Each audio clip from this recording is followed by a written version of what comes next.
There are patterns in the chaos of our lives, threads of meaning woven into coincidence.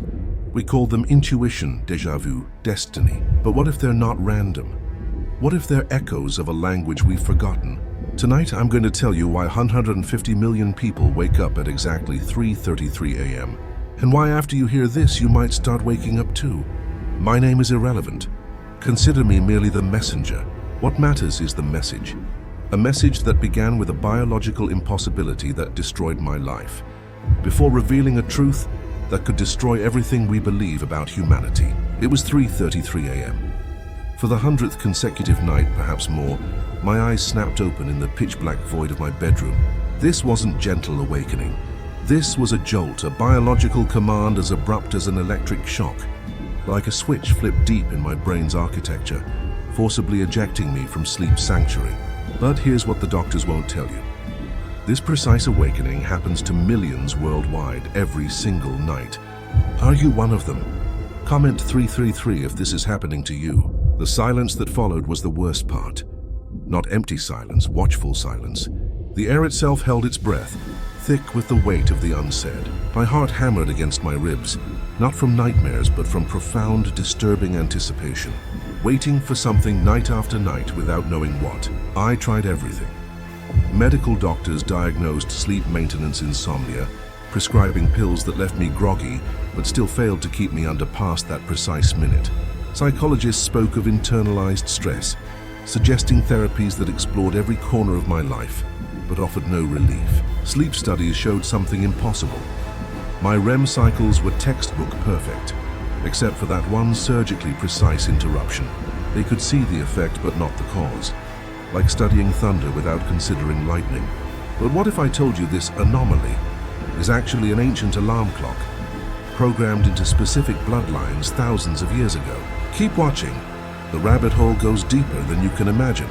In esoteric traditions, this time is called the witching hour, the devil's hour, when the veil between worlds is thinnest, when communication with the other side becomes possible. The number 33 itself carries profound meaning, the highest degree of Scottish Rite Freemasonry, Christ's age at resurrection, a master number vibrating with transformation. For me, before understanding any of this, it was simply recurring terror, a nightly reminder of powerlessness against a pattern I couldn't break. Until one night, everything changed. On this particular night, July 14th, 2025, exactly 160 days before winter solstice, something was different. After the jolt, the racing heart, the watchful silence, I felt a compulsion. Not like other nights where I'd lie paralyzed until dawn. This time, the call had a destination. I rose like an automaton and walked to my home office.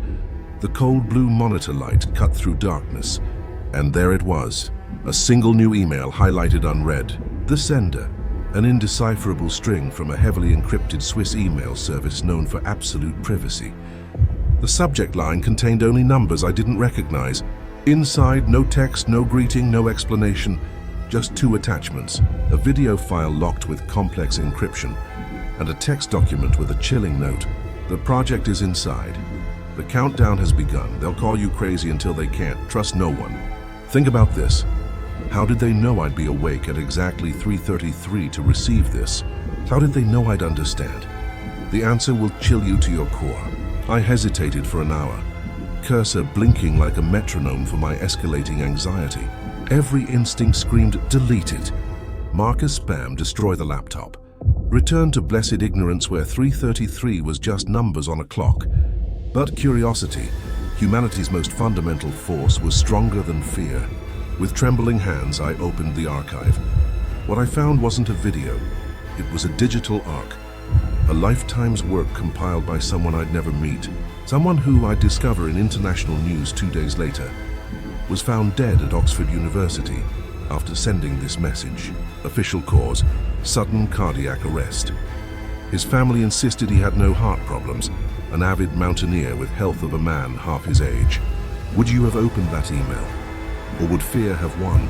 Vote in the comments, open or delete. Your answer reveals more about your bloodline than you think. The archive was a labyrinth. Scanned documents, static-filled audio logs, encrypted research papers, hundreds of unedited video clips. A breadcrumb trail into a conspiracy that redefined the word itself. He spoke of a countdown, and we're now exactly 160 days from winter solstice, a number appearing repeatedly in his files. A synchronicity confirming my path was no longer my own. To understand the future he outlined, fast approaching, I had to follow his trail to the beginning. Not civilization's dawn, but humanity's dawn, to an ancient code hidden in our blood. But first, I had to understand why certain mothers wage biological war against their own children. The trail began with a simple biological question about blood flowing through 150 million people's veins. A question about mothers and children that mainstream science refuses to properly answer. Why does a woman with Rh-negative blood sometimes wage biological warfare against her own Rh-positive child? The official answer, immunological incompatibility, is a label, not an explanation. Like describing fire by calling it hot, it tells us nothing about the spark. Here's what they don't want you to understand. This isn't normal mammalian biology. This is evidence of two separate species trying to merge. Think about life's most fundamental imperative. Procreate, continue the species. Yet here, the mother's body defies that sacred law. Her immune system, designed to protect, identifies her offspring as other, foreign, an invader, a threat. Her antibodies cross the placental barrier, not to nurture, but to attack the child's red blood cells. Ancient programmed genetic civil war in the womb's sanctuary, which raises the ultimate question. What primordial event programmed one type of human to recognize another as fundamentally, biologically alien? The answer isn't in any medical textbook. It's hidden in the myths of an ancient people who claim they're not from Earth, and their blood proves it. The search leads to a rugged corner between Spain and France, home of the Basque people. This population possesses the highest Rh-negative concentration on Earth. Over 35%, more than double the global average. But that's not their only mystery. Their language, Euskera, is a linguistic ghost. No relatives, no connection to any language tree. It stands alone, a relic from before recorded history, an echo from a lost world. Ask the Basque themselves, and their foundational myths are startlingly clear. They're not from here. Ancient legends, dismissed as folklore, speak of ancestors who descended from the stars, bringing unique language and unique blood. Could both be persistent echoes of extraterrestrial origin. For decades, this was ridiculed, late-night radio fodder, until investigators armed with data analytics and leaked intelligence began examining not ancient peoples but modern power. The pattern they uncovered was statistically impossible. Before I reveal these statistics, check your own blood type. If you're Rh-negative, what I'm about to show you explains why you've always felt different. Comment your blood type now. While only 15% of the world has Rh-negative blood, leaked intelligence documents reveal something extraordinary. According to a 2019 European dossier codenamed Project Aquila, verified by 3 independent researchers before they were silenced, up to 68% of the global elite possess this rare type. Let that sink in. 15% in general population, 68% among those who rule us. The dossier's list reads like a chronicle of the last century's power. Nearly every US president since Roswell, 1947. The British royal family, obsessed for centuries with blue blood purity. Key leaders from Moscow to Beijing. Intelligence chiefs controlling information flow. Tech titans shaping our digital future. Financial moguls controlling global wealth. But here's where it gets truly terrifying. This isn't random, it's recruitment. And the recruiting is accelerating. Is this history's greatest coincidence? Or evidence of something deliberate? A genetic dynasty? A ruling class defined not by wealth or politics, but by blood.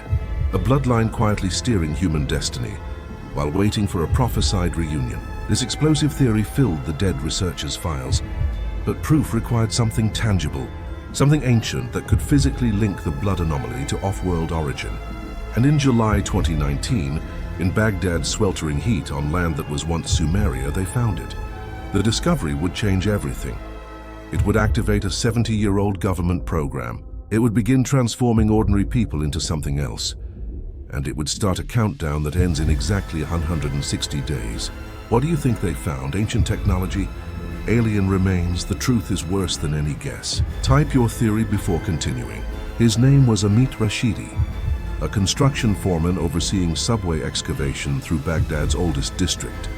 When his crew's machinery broke through an unmapped chamber, the air that rushed out was wrong. Cold, dead, sterile, like a tomb that was never part of Earth's ecosystem. Inside, no gold, no jewels, just 7 bodies arranged in a perfect heptagram, a 7-pointed star. Impossibly well preserved, not mummified, almost fresh after 4,500 years. Dark robes disintegrated at touch, but each wrist bore a bracelet of greenish, oxidized metal. Amit's final message still haunts me. The symbols on the bracelets and their star charts, but for stars we cannot see. The Antiquities Department arrived within hours. Officially a minor discovery. Everything confiscated, catalogued, vanished into government vaults. 2 weeks later, Amit Rashidi was missing. His family never believed he abandoned them. He was never seen again. But the Oxford researcher had a source inside. Someone who secured a single sample before lockdown. 1 strand of long black hair from the 7 bodies. That sample, in a sterile container, reached Dr. Michael Harrison at Oxford University. What Dr. Harrison discovered in that ancient hair would shatter everything we know about human DNA. It would awaken something dormant, and it would trigger a young woman's terrifying transformation. For 30 years, Harrison mapped our species' history through degraded genomes, a man of pure data, immutable laws. What he found made his life's work meaningless in a single afternoon. In his state-of-the-art lab with PhD assistant Sarah Martinez, the genetic sequencer began spitting out errors. Not system errors, data errors. The machine's logic was failing. It couldn't map what it was seeing. "It's not noise, Sarah," he whispered, pointing at the monitor. "The baseline is clean, cleaner than any sample I've ever seen." On screen, the familiar double helix, but interwoven with the impossible, a 3rd strand. This 3rd strand wasn't made of standard components. In visualization software, it literally glowed with soft golden luminescence. It pulsed with internal light. "Michael, it's singing," Sarah said, indicating the frequency monitor. The data pulsed at perfect harmonic frequency. Not random biology, structured information. Scientists say 3-strand DNA is impossible. But what if our science is simply too primitive to understand? Have you ever felt your body knows something your mind doesn't? Share your experience. Then came the final impossibility. The hair itself, after 4,500 years, remained pliable. It retained low constant heat of a living body. Carbon dating gave a margin of error of 50,000 years, completely useless. The strand emitted thermal signature just above ambient, like a tiny biological battery. He named the glowing sequence Anomaly 1, AN1. Not a mutation, too perfect, too mathematically precise. It was a message, a machine. And by observing it, bathing it in equipment energy, he turned it on. He had no idea the same code was already present, dormant, in his assistant Sarah Martinez's Rh-negative blood. By discovering AN1, he broadcast the activation key. What happened to Sarah Martinez is this story's human cost. A brilliant woman forcibly rewritten by non-human intelligence. She documented everything in video diaries, a haunting portrait of becoming something other. Day 12. She could suddenly hear electricity, not appliance hums, the silent scream of data through fiber optic cables. A constant information symphony driving her toward madness. Day 25. Cognitive changes began. During a quantum physics lecture, a subject she barely grasped, she looked at a complex field equation and understood instantly. The proof didn't come through logic.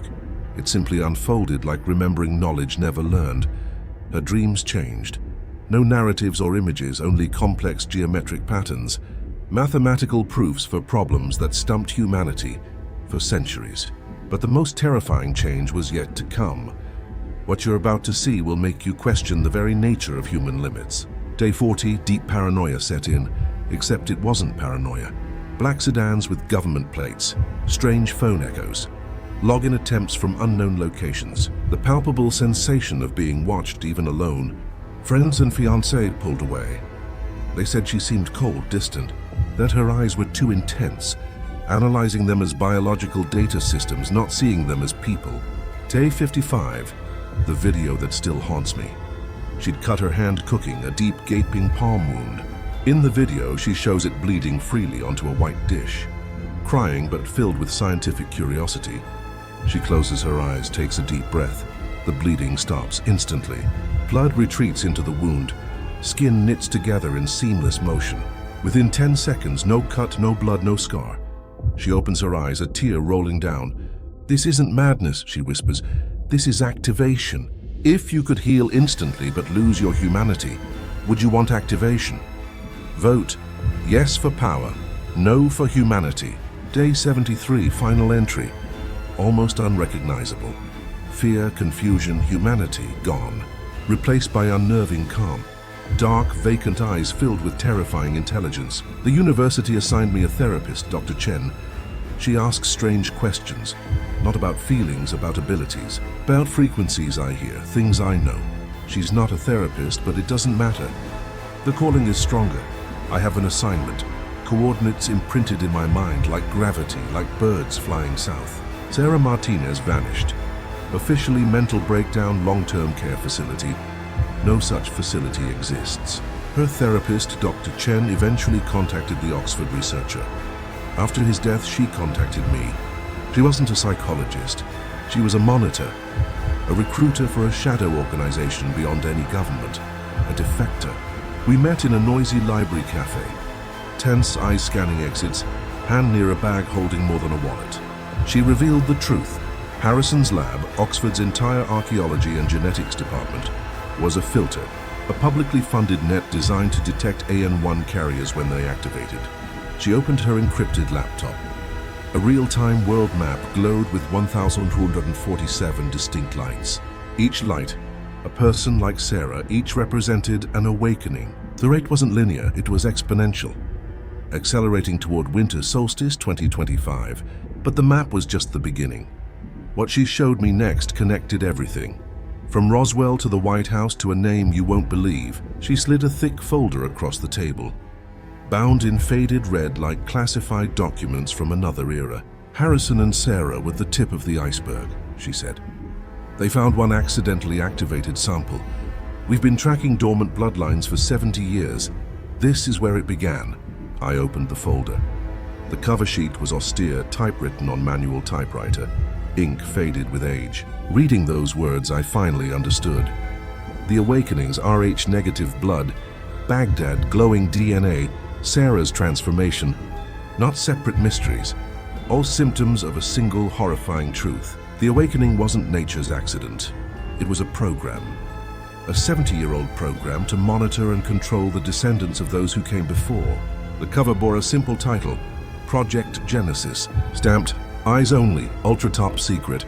At the bottom, an unmistakable signature dated 1947, Harry S. Truman. 1947, the same year as Roswell. Coincidence or the beginning of humanity's biggest cover-up? If you're starting to see the pattern, type Genesis in the comments. Project Genesis began 3 days after Roswell. Not because we found a crashed ship, because we found survivors, and their blood changed everything. The classified documents revealed a truth more staggering than any UFO conspiracy. The survivors weren't just from another world. They were our cousins. Genetic analysis showed they shared common ancestry with humans, but diverged thousands of years ago. Their blood, Rh negative with the active AN1 sequence. Truman faced an impossible choice. Reveal that humanity wasn't alone, wasn't unique, wasn't even fully human, or create a program to monitor their descendants already among us. He chose secrecy. Project Genesis was born, a multi-generational operation to identify Rh negative bloodlines worldwide, monitor for AN1 activation, recruit activated individuals, prepare for the Convergence and a prophesied reunion. For 70 years they've been watching, waiting, preparing. Every genetics database, every blood bank, every medical record, all feeding into Genesis. When Sarah Martinez activated, she didn't disappear into a mental facility. She was recruited. But here's what Dr. Chen's documents revealed. The activation isn't random. It's being triggered. And the trigger has a name that will shock you to your core. The folder contained architectural blueprints, 7 modern skyscrapers built between 2016-2020 in major cities worldwide, each incorporating specific rare earth elements, each positioned at precise coordinates. Together, they form a global antenna array. These aren't just buildings. They're components of an ancient machine rebuilt with modern technology. The documents showed electromagnetic readings from each tower. Since 2020, they've been broadcasting a specific frequency, the same frequency AN1 sings at. The towers are calling to the dormant DNA, awakening the sleeping code in millions. But who controls these towers? Who orchestrated their construction? The answer was in the final document, a single page that made my blood run cold. Before I reveal this name, ask yourself, who has the power, the resources, and the ambition to build a global activation network? Your first guess is probably right, and that's terrifying. The document was a property deed. 7 towers, 7 cities, one name on every deed, Trump. Not just any Trump properties, specific buildings constructed with unusual specifications, massive copper cores, positioned on dimensional node points, identified in ancient Sumerian texts. Each one a multi-billion-dollar tuning fork for human DNA. Trump Tower, New York, Trump International, Chicago, Trump Ocean Club, Panama, and 4 others, positioned to create a perfect geometric pattern around Earth. The Genesis files revealed Trump was recruited in 1987 after a mysterious illness that changed his blood chemistry. His Rh negative type suddenly showed AN1 markers. He emerged from that illness with new purpose, new connections, and resources that couldn't be explained by real estate alone. Every major decision since has served Genesis. His political rise, positioning for disclosure control. His Space Force preparing for contact. His obsession with genetics. Good genes, very good genes. His unexplained recovery from COVID. AN1 regeneration. But Trump isn't the architect. He's a general in someone else's war. The real power behind Genesis will shake your understanding of human history. Dr. Chen's final revelation. The activated aren't being recruited by humans. The original Roswell survivors, they never died. AN1 extends life indefinitely. They've been guiding Genesis from the shadows, preparing Earth for convergence. December 21st, 2025, winter solstice. When Earth's position aligns with their home system, when the barriers between bloodlines dissolve, when the awakened receive their final instructions. Then feed 147 lights on her map, now over 10,000, doubling every month. By December, millions will be activated. And according to the Genesis protocol, those who remain fully human will be given a choice: evolve or become obsolete. The countdown has begun. 160 days until convergence. Which side will you be on? The awakened or the extinct? Your blood already knows. Comment your choice, evolve or resist. As I record this, it's 3:33 a.m. again, but I'm not alone. Millions of us are awake, connected by invisible threads of shared DNA and shared destiny. The whispers are getting louder, the pull towards specific coordinates stronger. Dr. Chen gave me one final document before disappearing: the Genesis Acceleration Protocol. Starting November 1st, the towers increase their broadcast. The gentle awakening becomes a scream. Those with dormant AN1 will activate whether they want to or not. Those signs to watch for: waking at 3:33 a.m. consistently, heightened sensory perception, understanding complex systems instantly, feeling pulled towards certain locations, meeting others who feel familiar despite being strangers, dreams of geometric patterns and star maps. If you experience 3 or more, you're already changing. The process is irreversible.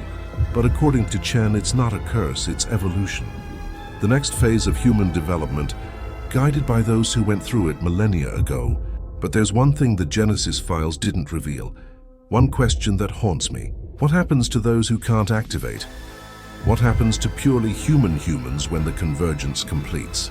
The researcher who sent me these files knew he would die for revealing this truth. Dr. Chen is in hiding. Sarah Martinez is somewhere, transformed beyond recognition. And I'm here, messenger, for a message that could save or doom us all. You now know why 150 million people wake at 3:33 a.m. You know about the towers singing to our DNA. You know about the countdown to convergence. What you do with this knowledge determines everything. Share this video, not for views, but for survival. The more who know, the more who can prepare. The awakening can't be stopped, but perhaps it can be understood. Check your blood type. Trust your instincts. And when you wake at 3:33 a.m. tonight, and after hearing this you might, remember, you're not going crazy, you're going home. The truth isn't out there, it's in here, in our blood. And in 160 days it will be undeniable. This is just the beginning. In part 2 we reveal the exact coordinates where the awakened are gathering, the ancient texts that predicted 2025, the resistance movement fighting Genesis, what happens after December 21st. Your mission. Like if you demand part 2, subscribe plus bell for the countdown updates. Comment your blood type. You might be more connected than you think. Share this video. Humanity deserves the truth. Remember, they'll call you crazy until they can't. The evidence is overwhelming, the pattern is undeniable, and the clock is ticking. Welcome to Sussurrarium, where history whispers its darkest secrets, and where the biggest secret of all is you.